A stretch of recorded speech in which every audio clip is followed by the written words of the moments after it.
কবর এমন একটা জায়গা যে মানুষটা বালিশ ছাড়া ঘুমাতে পারত না, সে মানুষটাও একদিন বালিশহীন মাটিতে শুয়ে থাকবে।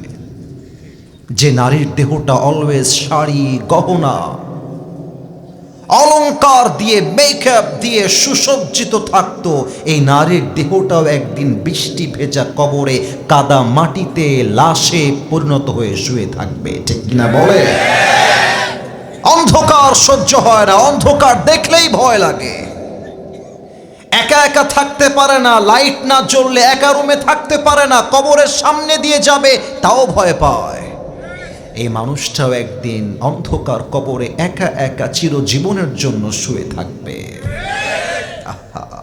গরম সহ্য হয় না, ফ্যান দাও, এসি দাও, বাতাস দাও, গরম সহ্য হয় না, কাপড় খুলে ফেলে, এত গরমের যন্ত্রণা।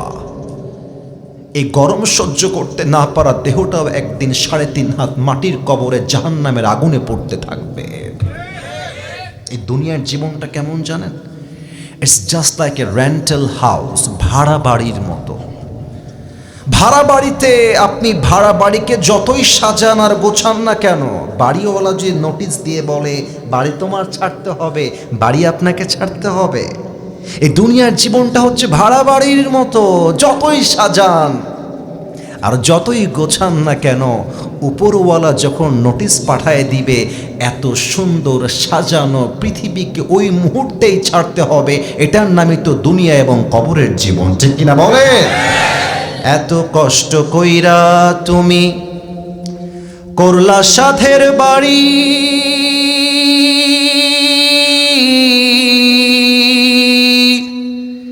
সেই বাড়িতে ঠাই হবে না, যাইতে হবে ছাড়ি।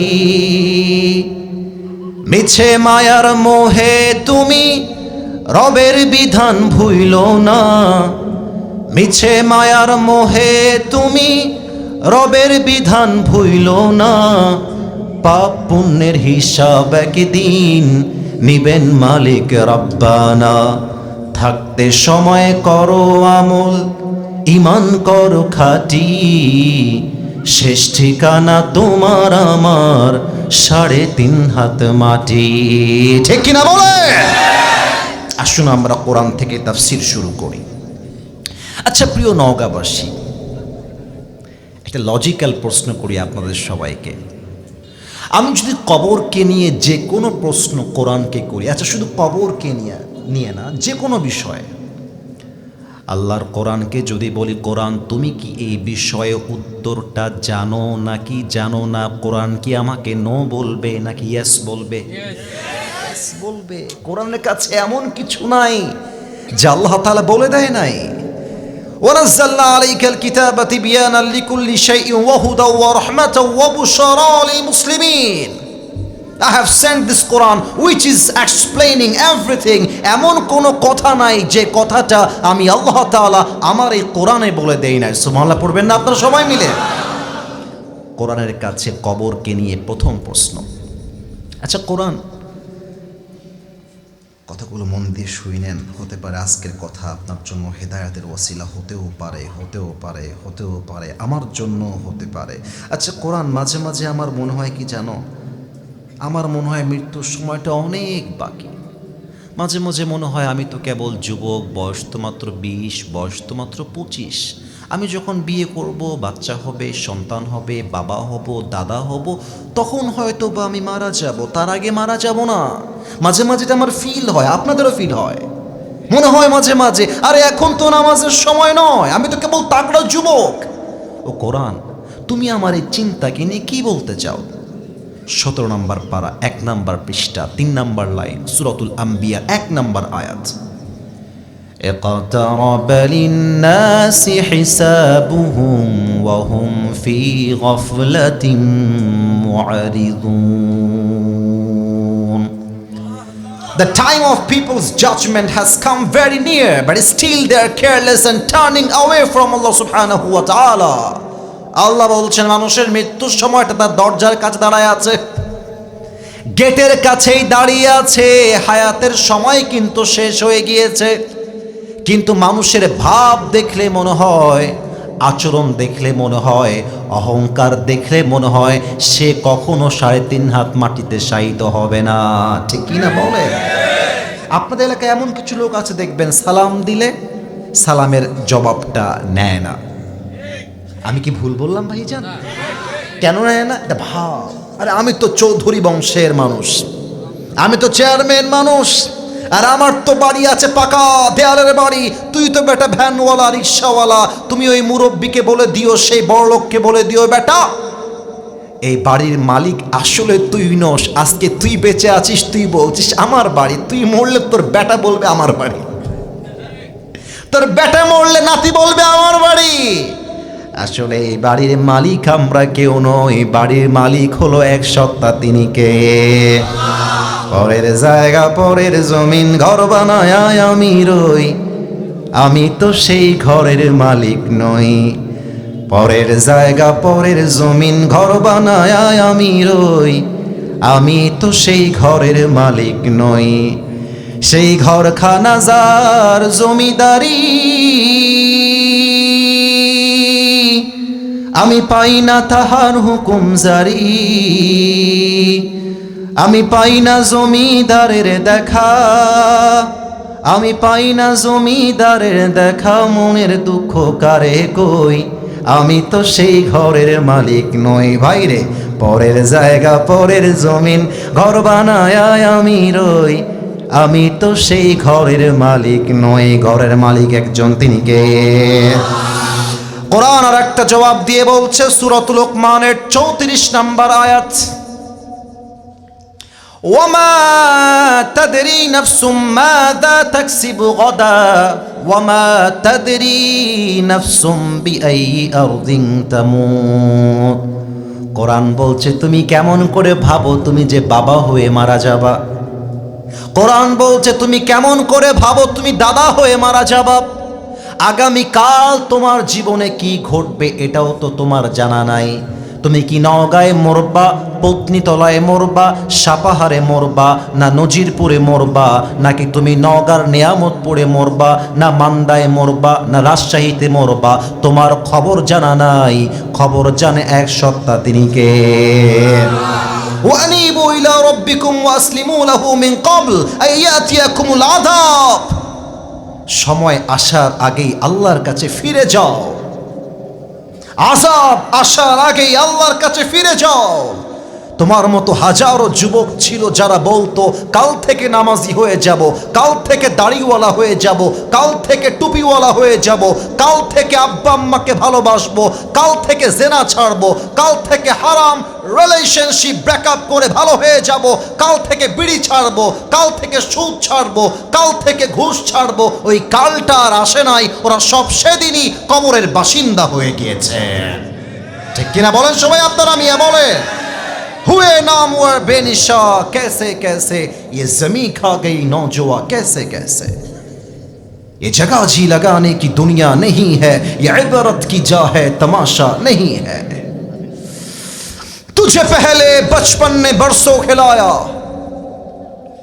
जवानी ने फिर तुझको मजनू बनाया, अजल तेरा मौत तेरा कर देगी बिल्कुल सफाया। मेरे दोस्त ये जगह जी लगाने की दुनिया नहीं है, ये इबरत की जा है तमाशा नहीं है। वमल हयातुद दुनिया इल्ला मताउल गुरूर।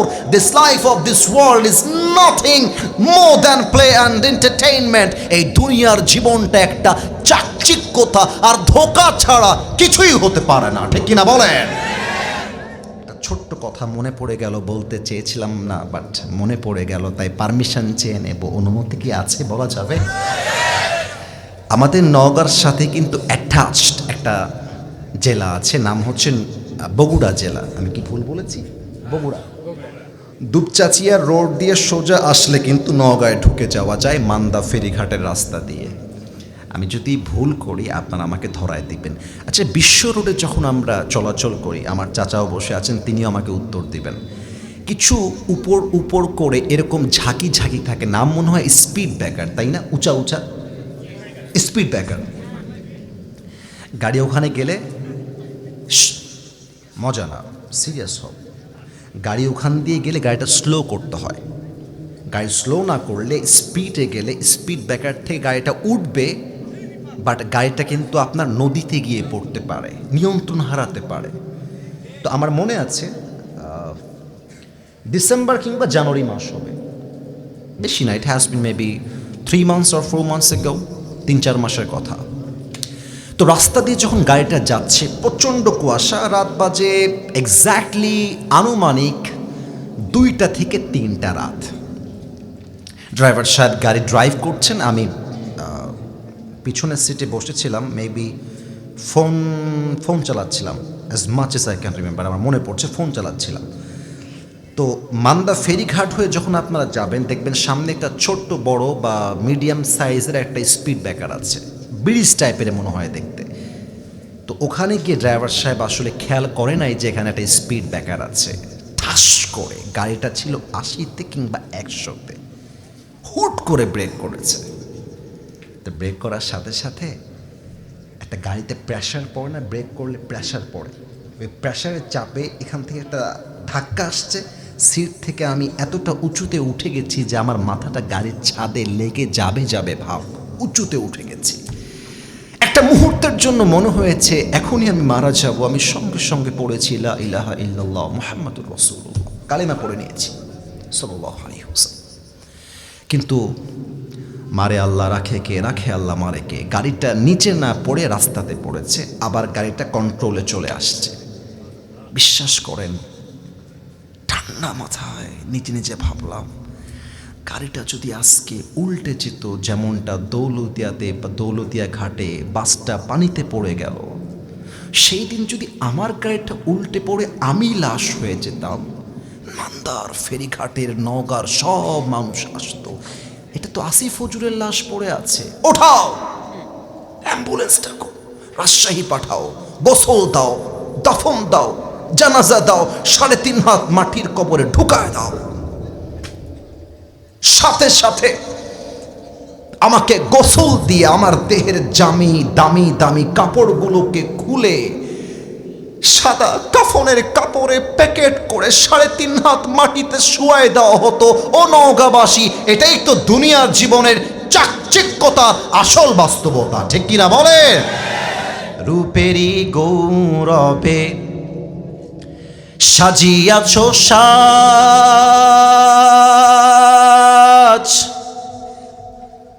সোনা দানা কত কি আর রাজকী পোশাক, যেদিন প্রাণ চলে যাবে সবই পড়ে রবে, প্রাণ চলে যাবে সবই পড়ে রবে, গায়ে দেবে মার কিনোথন রে মন আমার, কেন বাঁধো দালান ঘর, একদিন মাটির ভেতরে হবে ঘর রে মন আমার, কেন বাঁধো দালান ঘর, ঠিক কিনা বলে? দেহ তোমার চর্ম চর গলে পচে যাবে,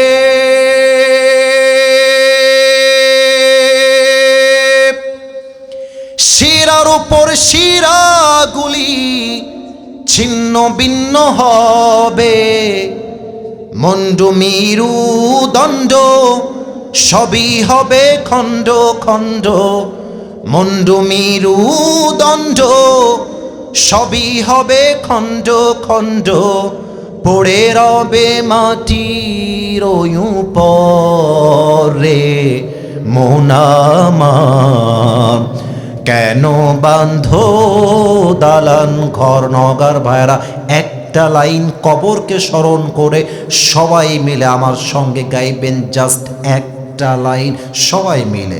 একদিন মাটির ভেতরে কেন বাঁধো দালান ঘর, ঠিক কিনা বলে?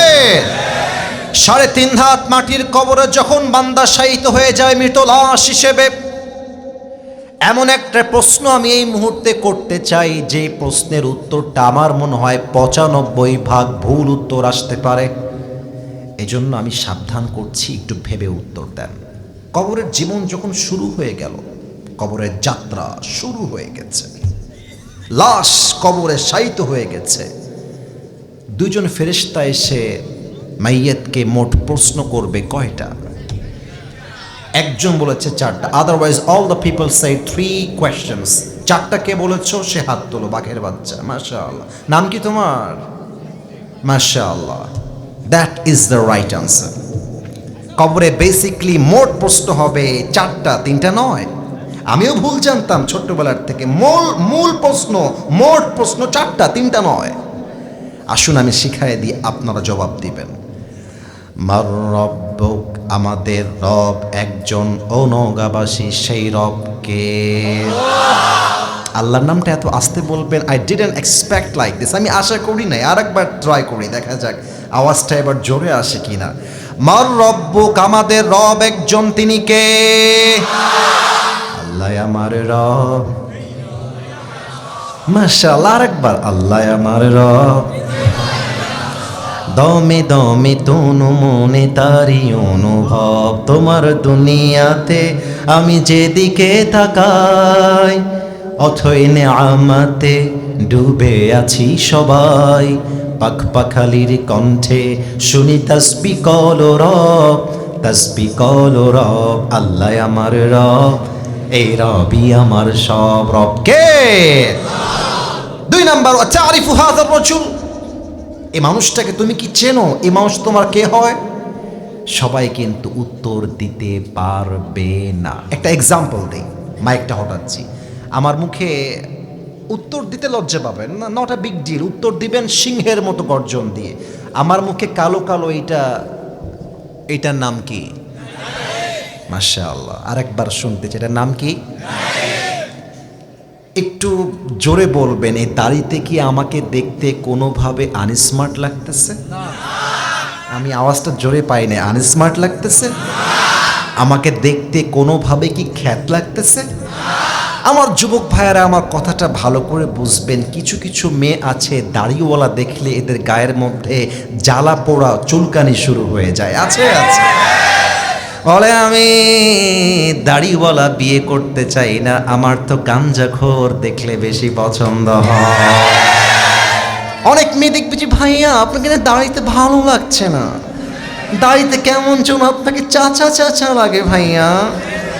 এরকম মেয়ে আছে না নাই? বলো, আমাকে বলো। মাথায় রাখবা, যেই মেয়ে তোমাকে দাড়ির জন্য বিয়ে করতে চায় না, ওই মেয়ে তো তোমার বাড়ির বউ হওয়ার যোগ্যতাই রাখে না।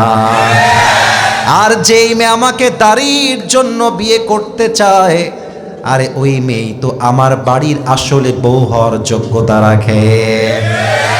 যদিও বা আমি একটা কথাও যুবকদের জন্য বলি নাই, কিন্তু এই পয়েন্টে একটা কথা আমি যুবকদের উদ্দেশ্য করে বলতে চাই। আমার আব্বা জান যারা এসেছেন, আমার মায়েরা যারা আমাকে মাইকে দূর থেকে শুনছেন, মাথায় রাখবেন, আপনি যে কবরে গিয়ে বলবেন আমার নবী হলো আমার আদর্শ, আমার নবী হলো আমার রাসূল, আমার আসল ভালোবাসার জায়গা, নবী যে আপনার নবী, এটা মুখ দিয়ে বলতে হলে নবীর কথা জাস্ট মুখে মুখে নয়, কাজে কাজে আগে মানতে হবে। অনেক মুরব্বী আব্বা জান আছে, দাড়ি আছে, টুপি আছে, 5 ওয়াক্ত নামাজ পড়ে, কিন্তু ছেলের বিয়ের বয়স পার হয়ে গেল, ছেলেকে বিয়ে দিতে চায় না। আব্বা আমার বউ লাগবে, বিয়ে করতে চাই, আব্বা বলে তোর কামাই কই, এটা আমি জানতে চাই। আমার কলিজার টুকরা যুবক ভাইয়েরা খুব ভালো করে শুনবেন, মুরব্বী আব্বা জান ক্ষমা চাই, বাস্তব কথা বলছি আপনাকে বোঝাবার জন্য। অতিরিক্ত ভালোবাসলে সন্তান যেমন নষ্ট হয়ে যায়, অতিরিক্ত মায়া করলে স্ত্রী যেমন নষ্ট হয়ে যায়, ঠিক তেমন ভাবে যে যুবকটা একদম তাগড়া যুবক, ওই যুবককে বিয়ে না দিয়ে শুধুমাত্র চাপ দিবেন তুই চাকরি কর, কামাই কর, টাকা দে টাকা দে। অতিরিক্ত মায়ায় যেমন বউ নষ্ট হয়ে যায়, অতিরিক্ত ভালোবাসায় যেমন যুবক নষ্ট হয়ে যায়, ঠিক তেমনি ভাবে যেই যুবকের বিয়ের বয়স হয়ে গিয়েছে, তাকে বিয়ে না দিয়ে টাকার চাপ দিলে ওই যুবকটা গাঞ্জা আর মদ খেয়ে নষ্ট হয়ে যায়। ওরে পাঞ্চরোটে পয়সা নষ্ট, যুবক নষ্ট মদে, কুসমাজে গ্রাম নষ্ট, খাদক নষ্ট সুদে, টাউনে ঘুরে ছাত্র নষ্ট, কীটে নষ্ট ফুল, অতি মায়ায় বধূ নষ্ট, ধুলায় নষ্ট চুল রে, হেলায় হেলায় কার্য নষ্ট রে। ঠিক কিনা বলে? ওরে ঝড় বাদলে রাস্তা নষ্ট, কাদায় নষ্ট মাঠ, সমালোচনায় বেলা নষ্ট, জলে নষ্ট মাঠ, নোবেল পড়ে যুব নষ্ট, কাপড় নষ্ট তেলে, স্বামীর দোষে স্ত্রী নষ্ট, আদরে নষ্ট ছেলে রে, হেলায় হেলায় কার্য নষ্ট রে। ঠিক কিনা বলে? অতএব আপনি যদি বলতে চান আমার নবী মুহাম্মদুর রাসূলুল্লাহ সাল্লাল্লাহু আলাইহি ওয়াসাল্লাম, জাস্ট মুখে বললে হবে না। আপনি যেমন নবীর আদর্শকে মেনেছেন, আপনার সন্তানকে নবীর আদর্শ মানতে হলে সঠিক বয়সে বিয়ে দেওয়া লাগবে। 3 নাম্বার প্রশ্ন, ওয়ামা দীনুক, আমাদের ধর্মের নাম কি? বলেন সবাই। এটা কিন্তু সবাই বলে নাই, আমি শুনতে বুঝতে পেরেছি। আর একবার, লাস্ট চান্স, আমাদের ধর্মের নাম কি? ইসলাম ছাড়া কোনো কিছু মানি না, মানবো না। ঠিক কিনা বলে? ফেরেশতা আসিয়া যখন জিজ্ঞাসা করিবে, দিন কি তোমার মাবুদ কি, বা তখন কি বলিবে? ওরে আল্লাহ বিনে মাবুদ নাই রে জবানে, তাই বলো রে বলো মুখে, আল্লাহ রাসূল সবে বলো। দোয়ারে আইসাছে পালকি নায়রি গাও তোলো রে তোলো মুখে, আল্লাহ রাসূল সবে বলো। ঠিক কিনা বলে? এই গেল 3টা প্রশ্ন। এবার হবে 4 নাম্বার প্রশ্ন। Let's come to the main point. আসল জায়গায় কিন্তু চলে আসছি। ফেরেশতা বলবে, কি রে বাবা, এতগুলো প্রশ্ন করলাম, একটাও আটকায় না। ওয়ামা ইলমুক, what is the source of your knowledge, তোমার জ্ঞানের উৎস কোথায়? আমরা বলবো আমাদের জ্ঞানের উৎস একটা কিতাব, কিতাবটার নাম আল্লাহ। আমার মাহফিলে একবার বাধা দেওয়া হয়েছিল, আপনারা কি কখনো ফেসবুকে দেখেছেন সেইটা? ওই যারা ফেসবুক চালায় তারা দেখেছে। একজন নেতা আমার হাতের সেদিন বাম দিকে ছিল, আমি জাস্ট একটা কথা বলেছি, এটা আমার অন্যায় হয়েছে। দেখেন তো আপনারা আমি আসলেই অন্যায় করেছিলাম কিনা। আমি কি বলেছিলাম সেটা বলতে চাই আজকের মাহফিলে। আমি বলেছিলাম যে দেখেন, এই কথাকে বলে ভাই না, কথা আমি বলছি তো, let me give my speech first. আমি বলি আগে, তারপরে আপনার কথা বলবেন, নট এ বিগ ডিল। আমরা আগে কথাটা বোঝার ট্রাই করি। একটা কথা আমার অন্যায় হয়েছে তার চোখে, সে একজন দলের নেতা, এলাকার চেয়ারম্যান কিংবা মেম্বার দায়িত্বে তিনি আছেন। তা আমি বলেছিলাম যে দেখেন, কোরআন আমার কিতাব, এটা আমার আদর্শ, জাস্ট মুখে বললে হবে না, বরং আপনার বাড়ি থেকে শুরু করে পার্লামেন্ট পর্যন্ত চলতে হবে আল্লাহর কোরআনের সংবিধান দিয়ে। কথাকে আমি ভুল বলেছিলাম না ঠিক বলেছিলাম? তো উনি বলছেন যে না, এটা বলা যাবে না। কেন বলা যাবে না? তার লজিকটা হলো, এটা তাফসির মাহফিল, এখানে কোনো রাজনৈতিক আলাপ করা যাবে না।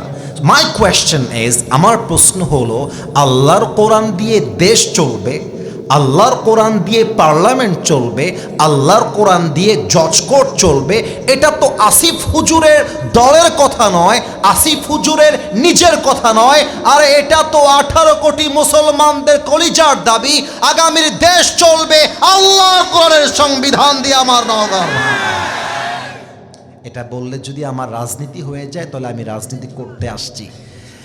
আপনারা মাথায় রাখবেন, শহীদ ওসমান হাদি আমাদেরকে শিখিয়ে দিয়ে গিয়েছে, বিড়ালের মতো 500 বছর বেঁচে থাকার কোনো দাম নাই, সিংহের মতো 1 ঘন্টা গর্জন দিয়ে আমরা বাঁচতে চাই। বলো বীর আমি চির অন্যতম শির, শির নেহারি আমারই নত শির ওই শিখর হিমাদ্রির। বলো বীর, বলো মহাবিশ্বের মহাকাশ ফাড়ি, চন্দ্র সূর্য গ্রহ তারা ছাড়ি, ভুলক দুলক গোলক ভেদিয়া খোদার আসন আরশ ছেদিয়া, উঠিয়াছে চির বিস্ময়, আমি বিশ্ববিধাত্রী, বলবীর আমি চির উন্নতশীল। ঠিক কিনা বলে? আমার তো মনে হয় আগামীতে ইসলামের পতাকা বাংলাদেশের পার্লামেন্টে শুধু নয়, আগামীতে কালেমার পতাকা আমেরিকার হোয়াইট হাউসেও পথ করে উড়বে। কোনো একদিন এদেশের আকাশে কালেমার পতাকা দুলবে, সেদিন সবাই খোদাই বিধান পে দুঃখ বেদনা ভুলবে। ঠিক কিনা বলে? সেদিন আর রবে না হাহাকার, অন্যায় জুলুম অবিচার, থাকবে না অনাচার দুর্নীতি কদাচার, থাকবে না অনাচার দুর্নীতি কদাচার, সকলেই শান্তিতে থাকবে, সেদিন সবাই খোদাই বিধান পে দুঃখ বেদনা ভুলবে। ঠিক কিনা বলে? প্রিয় ভাইয়েরা, রাত তো 12টা বাজতে গেল, 1 ঘন্টা ওয়াজ হয়ে গেল। আমি পারমিশন চাই, আরো কিছু কথা কি বলা যাবে না? দোয়া করতে হবে। কমিটির সাথে আমার কমিটমেন্ট 1 ঘন্টা, জাস্ট এখানে নয়, পুরো দেশ একটাই নিয়ম, 1 ঘন্টার বেশি ওয়াজ আমি কোথাও করি না, কোথাও করবো। That is my rules and regulations. তবে সব জেলায় গিয়ে নিয়ম কানুন দিয়ে করলে হয় না, মাঝে মাঝে ভালোবাসা দিয়েও তো হিসাব করতে হয়, তাই না নকল ভাইরা? তা আমি ছোট্ট একটা আবদার রাখবো। আমি জানি আপনারা বৃষ্টির মাঝে কষ্ট করে বসে আছেন, এর দাম আমার কাছে দেওয়ার মতো কোনো যোগ্যতা আমার নাই, সত্যি নাই। এই বৃষ্টির মাঝে এই লোকগুলো আসছে টাকার জন্য নয়, বিরিয়ানির জন্য নয়, এই লোকগুলো আসছে একমাত্র আল্লাহর খুশির জন্য। ঠিক কিনা বলে? আমি এবার আমার ওয়াজের সবচাইতে গুরুত্বপূর্ণ বিষয়ে যাব। শেষ ভালো যার, সব ভালো তার। আমি একটু সবাইকে বলবো, এই 2টা চোখ, আমার চোখ কি দেখা যায়? চশমা খুলেছে, আরেকবার দেখা কি যায়? আমি যখন 50 মিনিটের বেশি ওয়াজ করে আমি 52 মিনিটে প্রবেশ করেছি, আমি একজনকে দেখেছি, 2 জনকে ওই কোণার থেকে উঠে গেছে। আমি দেখার পরেও ইগনোর করেছি, কারণ 1 ঘন্টার মধ্যে 2-1 জন লোকের ওয়াশরুমে যেতে হতেই পারে। কিন্তু এখন যদি কোনো যুবক ওয়াজের মাঝখান থেকে উঠে যায়, ওই শালার জীবনও বিয়ে হবে না। এরপরেও কেউ যদি উঠে যায়, ওর লুঙ্গিটা টান দিয়ে ধরে বসায় দেওয়া লাগবে। ঠিক কিনা বলেন? তবে লুঙ্গি যেন খুলে না যায়। তাকবীর দেন সবাই মিলে, লিল্লাহি তাকবীর। নওগাঁবাসী, আমার 2 চোখের দিকে একবার তাকান। আমার 2 চোখ কি দেখা যায়? আমি আমার 2 চোখটা এখন 5 সেকেন্ডের জন্য বন্ধ করব, এবং আমার সঙ্গে সবাইকে, আমি কিন্তু আর হাসির কথা বলছি না, 5 সেকেন্ডের জন্য সবাইকে 2টা চোখ বন্ধ করতে হবে। আচ্ছা, কেন বন্ধ করবেন আগে ব্যাখ্যা দিয়ে দেই। চোখ বন্ধ করে ভাববেন, এখন এই মুহূর্তে আপনার সামনে মালাকুল মউত হাজির হয়ে গেছে, এটা ভাববেন। 2 নাম্বার, চোখ বন্ধ করে ভাববেন আগামীকাল ফজরের পরে এই মাঠে আপনার জানাজা হচ্ছে। আচ্ছা, একটু বলেন তো, আমি যে 2টা কথা বললাম, এটা কি আমি একদমই অসম্ভব কথা বলেছি না সম্ভব কথা বলেছি? এখানে যে কেউ আজকে মরলে কালকে তার জানাজাই মাঠে হতে পারে না ভাইজান? জাস্ট এই 2টা চিন্তা করবেন। আমি চোখ বন্ধ করলাম, প্লিজ আবদার, সবাই চোখ বন্ধ করে ফেলেন। আমার বিশ্বাস চোখ বন্ধ হয়ে গেছে। I can't see anybody. আমি আর কাউকে দেখতে পারছি না, আমার চোখটা বন্ধ হয়ে গেছে। যদি সত্যিই চোখ বন্ধ হয়ে থাকে, আমি আপনাদের হাতে পায়ে ধরে আবদার রাখবো, মাথাটা হালকা নিচু করেন। আমি কাউকে দেখতে পাচ্ছি না, ক্যামেরা রেকর্ড হচ্ছে, বাট আমি কাউকে দেখতে পাচ্ছি না। মাথা যদি নিচু হয়ে যায়, এবার ভাবেন আপনি 3.5 হাত মাটির কবরে লাশ হয়ে শুয়ে আছে। ভাবেন, আমি 1 থেকে 5 করছি। 1, আস্তাগফিরুল্লাহ, আস্তাগফিরুল্লাহ। 2, 3, আল্লাহু আকবার, আল্লাহু আকবার। 4, 5, নওগাঁবাসী চোখ খোলেন, আমার দিকে তাকান। যে যেখানে বসে আছেন নিজের বুকে হাত রেখে নিজেকে একটা প্রশ্ন করেন তো, আচ্ছা আমি যদি এখন এই মুহূর্তে এখানে কিংবা বাসাতে গিয়ে মারা যাই, আচ্ছা আমি কি আমার জীবনে এমন কোনো আমল করেছি যে আমল দিয়ে আমি বলতে পারবো যে আমি যদি এখন মারা যাই, আমি হুজুর গ্যারান্টি দিয়ে বলবো আমার কাছে এমন আমল আছে যে আমল দিয়ে আমার কবরটা এখনই জান্নাতের বাগান হয়ে যাবে? আছে কি কোনো আমল? নিজেকে প্রশ্ন করেন, জবাব দেওয়ার দরকার আমাকে নাই, নিজেকে প্রশ্ন করেন। যদি আপনি আমারটা জানতে চান, আমার মন বলছে আসিফ তুই তোর জীবনে এমন কোনো আমল করিস নাই যে তুই বলবি আমার কবরটা কালকে জান্নাতের বাগান হয়ে যাবে। আমার জীবনে এমন কোনো আমল আমি এই পর্যন্ত করতে পারি নাই। এখানে যদি আমি স্টেজ থেকে নেমে গিয়ে পকেট চেক করি, পকেটে হাত দিই, এখানে এমনও লোক খুঁজে পাওয়া যাবে যার পকেট চেক করলে এখন বিড়ির প্যাকেট এই মাহফিলে খুঁজে পাওয়া যাবে। সত্য বল, সত্য বল, হাসির জন্য বলি নাই, বোঝাবার জন্য বল। এখানে এমনও লোক আছে ঈদের দিন ঈদের নামাজ পড়ছে, ফজরের নামাজ পড়ে নাই, এখানে আছে, এখানে বসে আছে। এখানে এমনও যুবক বসে আছে পকেট থেকে মোবাইল ফোনটা চেক করলে ওর মোবাইল ফোনের গ্যালারিতে হাজারো নারীর উলঙ্গ ভিডিও ছবি খুঁজে পাওয়া যাবে। ঠিক কিনা বলো সবাই আমাকে? এই খবরদার, কেউ কারো দিকে ইঙ্গিত করবেন না। নো, যার যার গুনাহ তার তার হিসাব। আমাদের কাজ স্মরণ করিয়ে দেওয়া যে তোমার সময় কিন্তু ফুরিয়ে আসছে। আমি আসার সময় অনেক মা বোনকে দেখলাম, বোরকাওয়ালি, হেজাবওয়ালি, নেকাবওয়ালি, আমার মায়েরা, বোনেরা। আজকের এই মাহফিলে এমনও মা আমার ওয়াজ শুনতে আসছে, এমনও বোন ওয়াজ শুনতে আসছে যেই বোন এবারের ঈদে রাজশাহীতে গিয়ে বয়ফ্রেন্ডের সঙ্গে ডেটিং করে বাসায় ফিরে আসছে। ঠিক কিনা বলো সবাই? এমনভাবে বোরকা পরে না, আমি কিন্তু হাসির জন্য একদম কথা বলছি না, আমি টু সিরিয়াস।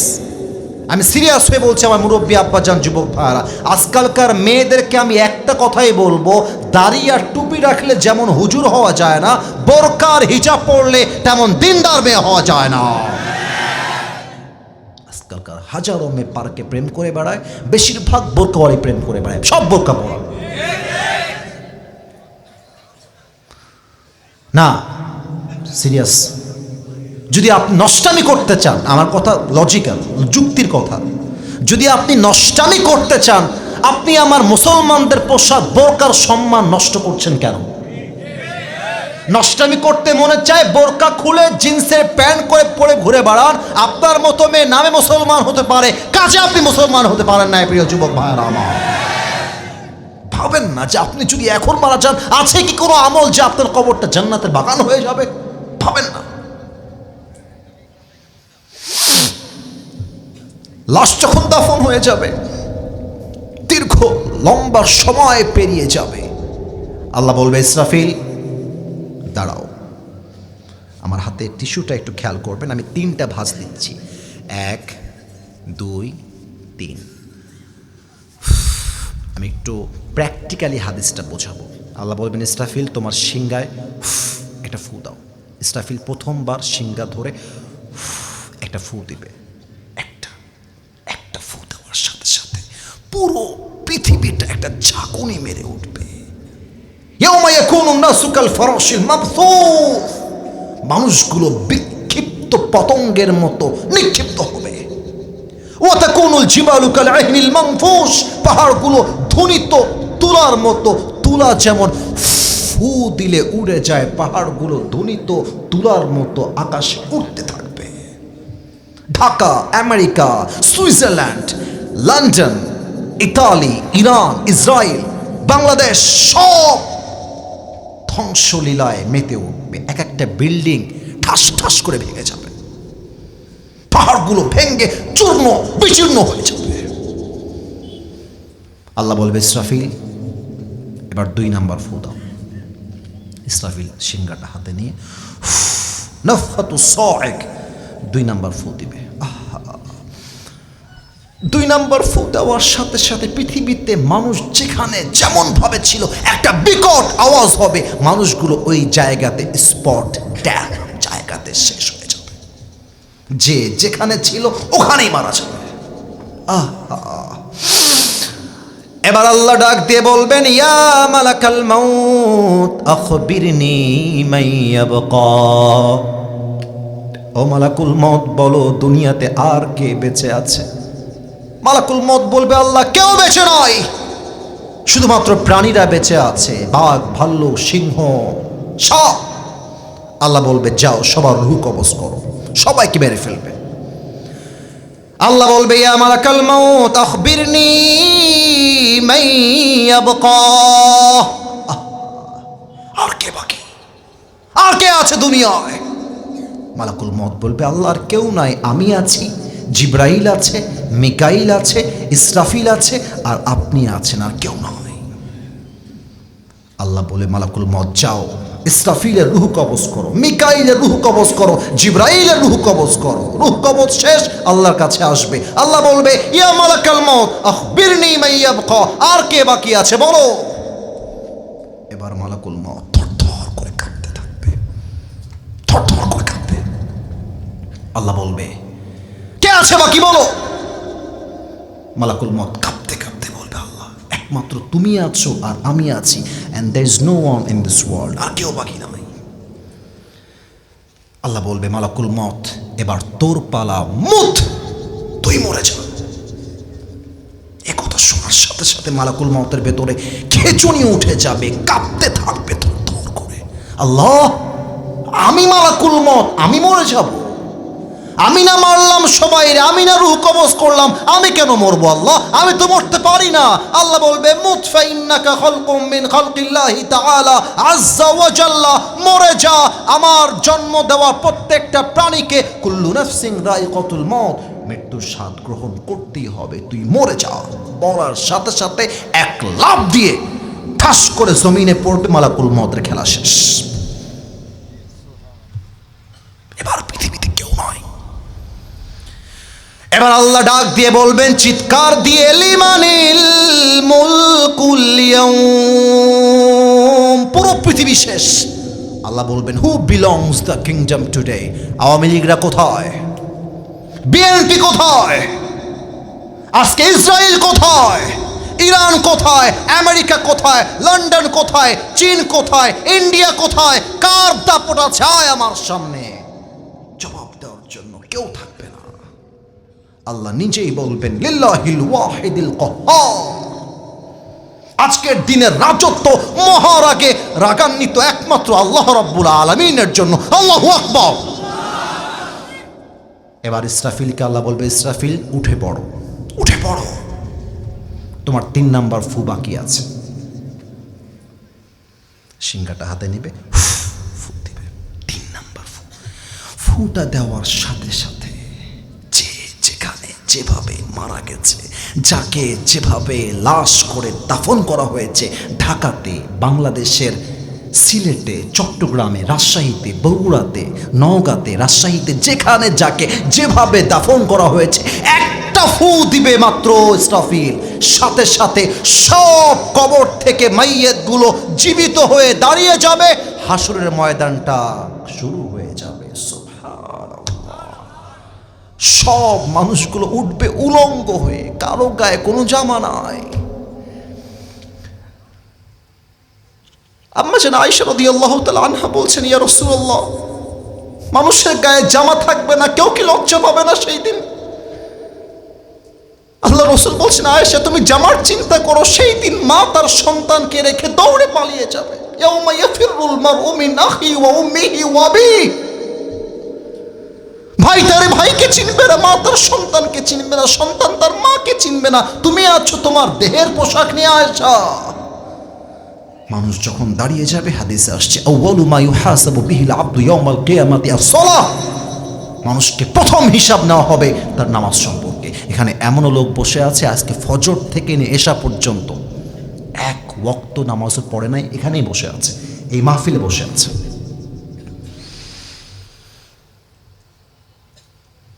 ওমর ফারুকের কাছে একজন যুবক আসছে, এসে বলছে, ওমর আমার একটা অভিযোগ আছে আপনার কাছে। বলছে, কি অভিযোগ বলো? বলছে, আমার যে মালিক আছে প্রত্যেক দিন আমার কাছে 6 দিরহাম চার্জ করে, আপনি কমায় দেন, আমি পারবো না এত টাকা দিতে। বলছে, ও আচ্ছা তাই? আচ্ছা তুমি কি করো আমাকে বলো, তোমার কাজ কি, জব কি? বলছে আমি বেসিকলি খঞ্জর বানাই, চাকু। আমার ডান হাত দেখেন, ডানেও চাকু বামেও চাকু, মাকবাদাতুহু ফি ওয়াসাতি, হ্যান্ডেল হচ্ছে মাঝখানে। ও আচ্ছা, তুমি খঞ্জর বানাও? তুমি তো অনেক টাকার মালিক বেটা, তোমার তো 6 দিরহাম নয় 10 দিরহাম চার্জ হওয়ার কথা। এটা বলার সাথে সাথে যুবকটা ক্ষেপে লাল হয়ে গেছে। বলছে হে অমর, আমি যেহেতু আগুনের পূজারী, আমার বেলায় তুমি হয়েছ গরম। আমি যদি মুসলমান হতাম, তুমি হতা নরম। আমি তোমাকে ওয়ার্নিং দিয়ে গেলাম, আগামীকাল সকালবেলা আমি তোমাকে হত্যা করব। এই কথা যদি বাংলাদেশের রানিং প্রধানমন্ত্রী তারেক রহমান সাহেবকে কেউ বলতো, সঙ্গে সঙ্গে গ্রেফতার হয়ে যেত। কিন্তু ওমর ফারুককে হুমকি দিচ্ছে, হত্যা করবে, গ্রেফতার করে নাই। এটাই হচ্ছে ইসলামের সৌন্দর্য। সুবহানাল্লাহ পড়বেন না আপনারা সবাই মিয়া? আল্লাহু আকবার, আল্লাহু আকবার। হুমকি দিয়ে বের হয়ে গেছে। সারা রাত মিলে ওমরকে হত্যা করবার জন্য সাইজে একটু বড় খঞ্জর বানিয়েছে। খঞ্জরটা বানিয়ে পেটের এই ডান দিকে রেখেছে। এখন ঢাকবে কেমন করে, একটা কৌশল করেছে। শীতকালে আমরা চাদর মুড়ি দেই না নগর ভাড়া, চাদর মুড়ি দেই না?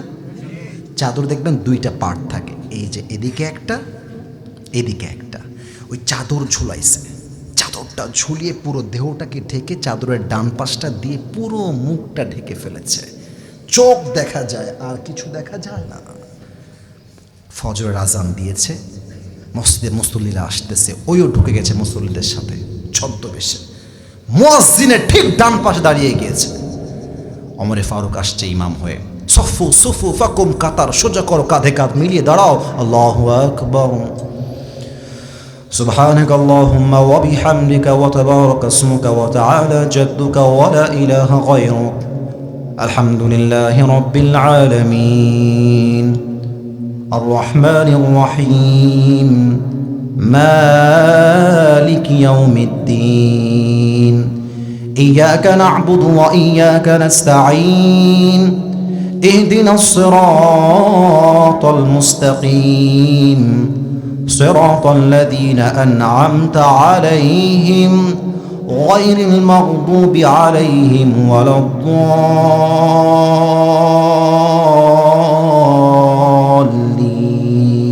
নামাজ শুরু হয়ে গেছে।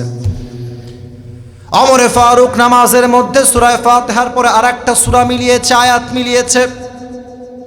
কিরাত যখন শেষ হয়ে গিয়েছে, ও আমার মুরব্বী আব্বাজান, ও আমার যুবক ভাইরা, চাতক পাখির মতো কথাগুলো শুনতে হবে। আল্লাহু আকবার। রুকুতে চলে গিয়েছে। সুবহান রাব্বিয়াল আযীম, সুবহান রাব্বিয়াল আযীম। তাসবিহ পাঠ করা যখন শেষ হয়ে যাবে, ওই কাফের রুকুতে গিয়েছে, সেও রুকুর ভান করে এভাবে আছে।